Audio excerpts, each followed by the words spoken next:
Tonight, Port Pirie Police on the hunt for thieves targeting local businesses. And the demand for childcare continues to surge on the York Peninsula. From our 7 Spencer Golf Studios, your nightly news with John Hunt begins now. Good evening. With the June long weekend fast approaching, those planning on hitting the roads are being warned. Police will be watching them. SAPOL's Operation Safe Long Weekend will be out in force in a bid to keep the public holiday road toll at zero. It's a time for relaxation, but also a time for vigilance. Long weekends are notorious for lives being lost on our roads. For South Australia Police, the statistics are sobering. In the last 5 years, we unfortunately and tragically have lost 6 people. They've lost their lives on South Australian roads during the long weekend, and we've had 49 people tragically, seriously injured, some of those people with lifelong consequences. Police pleading with those hitting the highway over the break to be responsible, pay attention and make good decisions. Weather conditions aren't good for the long weekend. It's likely to be quite wet, and there'll be a number of people leaving metropolitan Adelaide going into regional South Australia.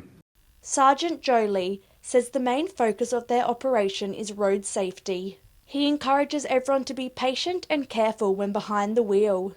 People who are familiar with the area, who are not familiar with the area, who are going to be on our main highways, and everyone just needs to take a bit of care and just be patient while trying to get to their destination. Those making a trip are advised to plan it out in advance and know exactly where they are going to avoid confusion and distraction. Annabelle Francis, 7 Spencer Golf News. Security cameras have been hot property in the mid-north, with police investigating a series of thefts. A number of CCTV items have been stolen from the city centre and the Esmond Road Industrial District in recent weeks. One business targeted on Monday has been a victim 5 times in the past year. Police also releasing the image of a suspect who they allege was involved in a theft at the same business last October. Anyone with information is asked to contact Crime Stoppers. The Far West Local Health District has provided its first update on COVID in the region since last month. Case numbers are continuing to track down, but authorities are reminding people to continue taking the threat of the virus seriously. Good news for the Far West. COVID numbers are going backwards, with cases in the region below 300. The number of cases we're getting appears to be trending down. Whereas about 3 weeks ago, we were looking at numbers in the 400 to 450, whereas now it's trending just under 300. Triple vaccination rates match the state's average of 64%. However, the rate in 5 to 11-year-olds is still low, at under 40%. We are certainly not able to go beyond the 42% mark, and this appears to be not only a statewide but also a nationwide phenomenon. Experts are warning that even though it's all going in the right direction, people who haven't had a booster should get it done immediately. You know, the trending down numbers does not mean that the virus is not there. You know, you're still talking about 250 a week. COVID numbers aren't the only thing on the agenda. Flu numbers have surged this year as we return to normal, with 99 already recorded this year. In 2019, the region saw just 48 flu cases for the entire season. In terms of flu, there certainly is an increase in numbers as well, whereas last year we didn't record any flu cases, certainly in the district. Free flu vaccinations are still available in New South Wales. Joshua Mercer, 7 Spencer Golf News. The Copper Coast Council and a local childcare centre have joined forces to combat the significant waiting list for early learning childcare in the region. A new centre will be built to provide more opportunities for working families. It's full steam ahead for a childcare centre on the Copper Coast. It's only been highlighted to me in recent times of the waiting list, and I think possibly, like everything, COVID has affected that as well, because it's probably raised some staffing issues. It's a system stretched to the limit. The Kadina Childcare Centre currently has 53 placements, with another 54 children on a waiting list, needing support. They approached council to see if there was space for another centre. After quite a bit of exploring and considering different land that we have, we decided on the land up by the Kadena Dog Park. The chosen land is next to the local dog park. Council says the beautiful open space and nearby creek made it a perfect match for what they were looking to offer.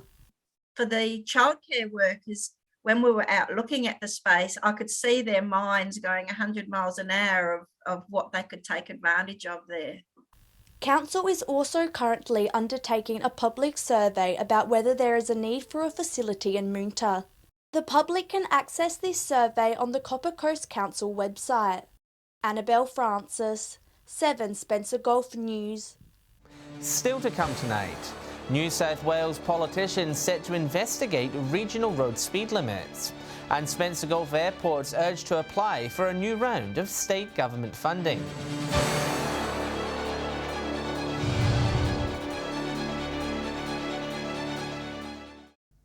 Welcome back. A New South Wales parliamentary inquiry is looking at speed limits and road safety in regional areas. It will accept submissions from the public and may mean changes to some regional roads in the state. Creating a better experience on regional roads. The Stay Safe Committee has been around since 1982, with member for Barwon Roy Butler part of it since 2019. It's a committee made up of people from all different political persuasions, both the upper house and the lower house, so you end up getting a fairly balanced outcome from inquiries. The inquiry is still in the early phases, with submissions being accepted. Road safety experts and witnesses will also be consulted. We haven't had a chance to look at the submissions that we're receiving yet, so it'll all be driven by the evidence and the advice from road safety experts. None of us are going to go against the advice, but certainly we'll be testing the information and asking questions of those experts. Mr Butler says a lot has improved since Stay Safe's inception, with technology behind cars and road surfaces getting better. One thing unlikely to be changed, however, the rules regarding learner and provisional drivers. We now put our young drivers through up to 120 hours of supervised driving on their Ls. We've got a graduated system of P plates. We've also got lower speed limits for those drivers, and there's no proposal that I'm aware of to change the speed limit for those learner and P-plate drivers. If you would like your voice heard on the matter, you can head to the New South Wales Parliament website to put in a submission. Joshua Mercer, 7 Spencer Gulf News. Port Augusta motorists will face some slight traffic delays as construction works on the Joy-Baluke Bridge move around. But today's reopening of a number of key roads gives drivers an alternative route to navigate around the east of the city. A way around peak hour traffic. Port Augusta's Tassie Street reopened today after being closed to aid the duplication of the Joy-Baluke Bridge. The change is welcomed by local motorists who have ground to a halt in the city's regular afternoon traffic delays. It's very difficult, I understand, but progress needs to be made on the bridge, so there has to be some sacrifices for that to occur. Over the last fortnight, restrictions along Tassie Street combined with Mackay Street's permanent closure have forced drivers wanting to turn into the city CBD to go through Flinders Terrace. Those issues combined with peak hour traffic and 2 separate incidents of trucks spilling their loads have caused cars to back up in long lines while waiting to cross the bridge. The City Council says the opening of Tassie Street will help traffic flow better, but people still need patience. I would encourage people to, if they don't have to use road transport between the hours of probably 4:30, 6 o'clock, not to use it around the CBD area. However, the council says short-term pain will result in long-term gains. Look, I just ask the community and our tourists to be aware that's happening and just be patient. This is progress that's got to be made. Edward McCarroll, 7 Spencer Gulf News. The next round of state funding is available for regional airports and aerodromes across South Australia. The grants aim to improve infrastructure to allow for more flights and visitors to pass through. Regional aviation is all clear for takeoff. Applications are now open for round 7 of the government's grants program, aiming to assist in airport developments. Well, it's a great lot of funding out here. It's $1 million the total value in round 7. There's grants up to $100,000 are available for successful applicants come to apply for. Successful applicants will be eligible to receive a range of different upgrades to their airport's infrastructure. The projects also include such things as sealing and resealing of runways, taxiways and aprons. There's a lot of airports out there, regional airports, need to upgrade their fencing, lighting and electrical systems. The improvements are aiming to allow for additional flights and hopefully bring more people to the regions. Increase or improve regional airports and opportunities for people to not only travel from regional airports into Adelaide or vice versa, but also for tourism opportunities in the regions. Previous funding was awarded for projects in Ceduna, Port Lincoln, Port Augusta and Naracoorte amongst many others. The Minister says councils will also have to come to the table to assist in developments. Specifically with councils and community groups, they've got to have a bit of funding into this, of course. There is a different criteria. But certainly I know that the Port Lincoln one, they're very, very supportive of what happened there. And there is still plenty of time left to apply. To be eligible for funding must be capable of completion by the 30th of June by 2023 at the latest, so it's a fair way away. Henry Millick, 7 Spencer Golf News. Stay with us. A Whyalla High School bringing its facilities into the 21st century. And a number of chefs get a taste of the Eyre Peninsula.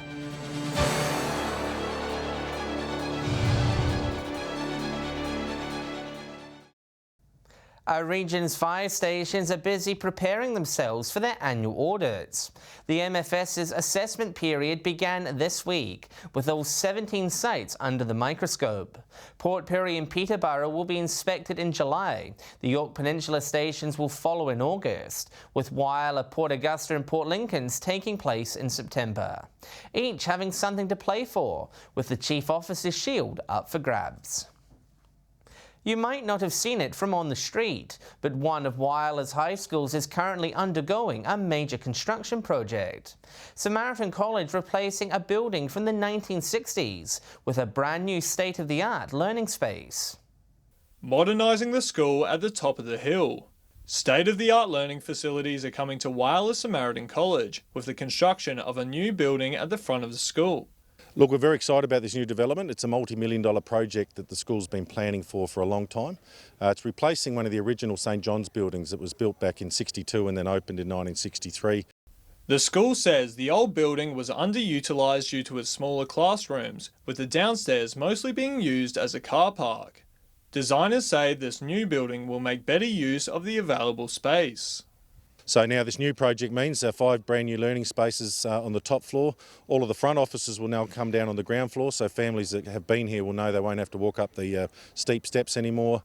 An improved sick bay, canteen, staff room and counsellor facilities will also be included in the footprint of the building.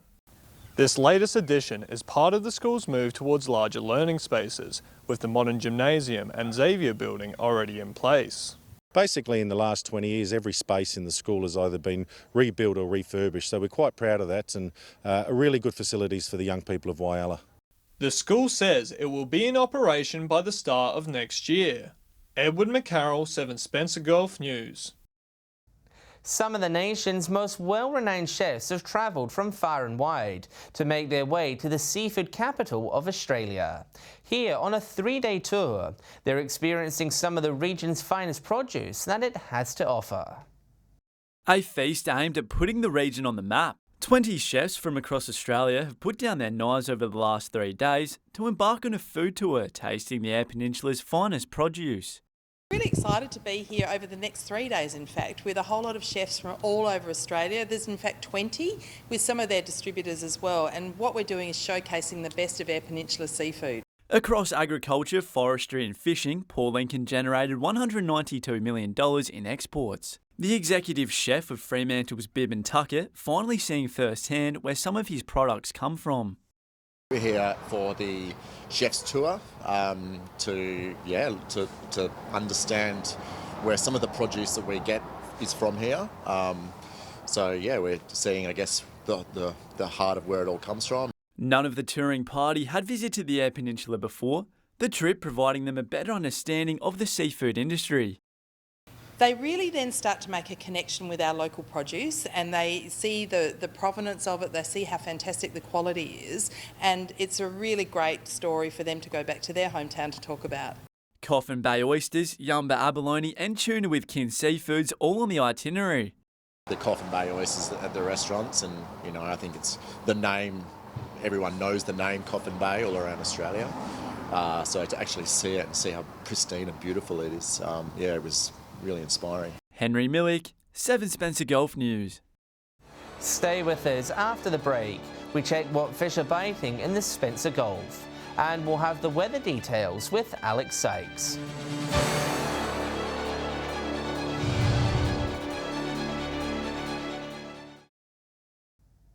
Hello again. The weather might be still cold and blustery, but there's still plenty of fish out there in the Spencer Gulf waiting to be caught. With all the details, here's our experts with their tips. Welcome to another week around the Gulf Fishing Tips from Port Pirie. It's been a little while since I've been in front of the camera, but I tell you what, this cold weather's really turning it on for us. If you're an angler, you're looking for some King George whiting, anywhere from Port Augusta through to Port Broughton, you should be able to find them on the flats. They're all good in size. The cold snap has really brought them in. We were talking a little while ago about having a good opportunity with squid, but some of the guys have said to me, well, the squid are a little bit quieter, but they've found snook while they're actually trawling. So while you're going out and it's a bit bumpy, just trawl a bit slower, throw a lure over the side and have a crack at some snook, and some of them are as big as baseball bats. So it's something we like to see. Not much more on the crab front, but if you really, really were serious around Checkerboy, you could probably still catch yourself a feeder crab. You're probably all crabbed out. That's all we have this week. We'll see you next week. G'day, and welcome to this week's fishing tips from Port Augusta, Jewel North. Well, a real fisherman's basket at the moment. People are getting crabs and bagging out on those as well, so that's pretty good. Lots of squid around, as you'd expect. First few catches of kingfish have started to come in. There has been the whale spotted down around the shacks as well, so be aware of that. And King George whiting are getting caught as well. That's all we have from the Jewel North. Hi, Whalers fishing tips this week. The good news and not so good news, there has been plenty of salmon. Not the best table fish, but certainly some great fun to get amongst, both land-based and boat. Off the land, from the local jetty at the start of the jetty, some nice big schools of salmon there. Along Black Point, there's been some really good fish up to 50 centimetres in size, so get amongst those. Around the Point Lowly Lighthouse, some really big schools of salmon there, and a little bit further north towards Becky Bay, some nice salmon holding up there. Also, for the boaties, there's been some nice King George whiting scattered across Whyalla, some really good numbers and good sizes of squid starting to show up at the Mount Young grounds. If you're willing to venture a little bit further south, there still has been a few yellowtail kingfish holding up on the Shotgun Alley beacons. G'day and welcome to Fishing Tips in Port Lincoln. We've had a lot of wild weather over the past week, so most of the fishing activity has been restricted to within sheltered bay waters. Here in Port Lincoln there have been some whiting caught up along the North Shore and down into the proper. There's also been some nice garfish and squid around the edges of Proper Bay. Moving over to Coffin Bay, there's been quite a few salmon trout in the bay systems and also a few snook. So aim for those rocky edges and also along the edge of the oyster racks. Some whiting caught within the bay and better reports out at Farm Beach when you can get out to those grounds. There's also been a few gummy sharks caught inside Coffin Bay, especially at night. Well, that's all for this week. We'll see you again with more tips next week. And time now to take a look at what's happening in the weather across the Spencer Gulf and Broken Hill. With the details, here's Alex Sykes. Good evening to you and our viewers, John. Great tie you have on tonight. Partly cloudy across the region today. Port Lincoln reached 16. Broken Hill was a max of 10 degrees and Cleve got to a high of 13. Looking further out across the region now, Port Augusta, Adelaide, Woodner and Cooper Pedy was 14. Kadina was 13. Whyalla got to a high of 15 and Clare was 11 degrees. Taking a look at the satellite image now, low clouds skimming over much of the state in cool brisk winds with a cool air mass is bringing showers mostly confined to the southern coastal fringe. Skies are drier further north as these winds dry out overland. A flood warning for South Australia's inland rivers also remains current. Moving on to tomorrow's weather outlook now, and we'll start with the Gulf waters. Southwesterly winds 10 to 15 knots, seas around 1 metre, and south to southwesterly swell below a metre. Port Lincoln a shower or two and 17 degrees, Cleve and Woodner cloudy and 14 and 16 degrees respectively. Whyalla partly cloudy, set to reach a top of 16 degrees. Port Augusta, possible shower 16. Kadina, shower to also 16 degrees. Showers for Port Pirie, 16 degrees again. Clear showers and set to reach 13. And Broken Hill will be cloudy and set to reach a top of 13 degrees as well. Taking a look at that all-important weekend forecast now. Mixed conditions for Saturday. Partly cloudy for Cooper Pedy, Kadina, Woodner and Broken Hill. Showers for Port Pirie, Port Lincoln, Adelaide and Whyalla. Similar conditions on Sunday, partly cloudy for Cooper Pedy, Broken Hill, Kadina, Port Lincoln and Woodner. Showers for Whyalla, Port Pirie and Adelaide. Now looking ahead to next week's conditions briefly, partly cloudy right across the region. Temperatures mainly in the mid-teens. So it looks like it's going to be clearing up next week, John, and that's all the weather from me for tonight. I'll see you soon with an update. It's back to you. Thanks for that, Alex. And that's the local news this Thursday evening. Thanks for joining us. I'll have updates later, and we will return tomorrow night at 6:30 p.m. Until then, enjoy your evening. Good night.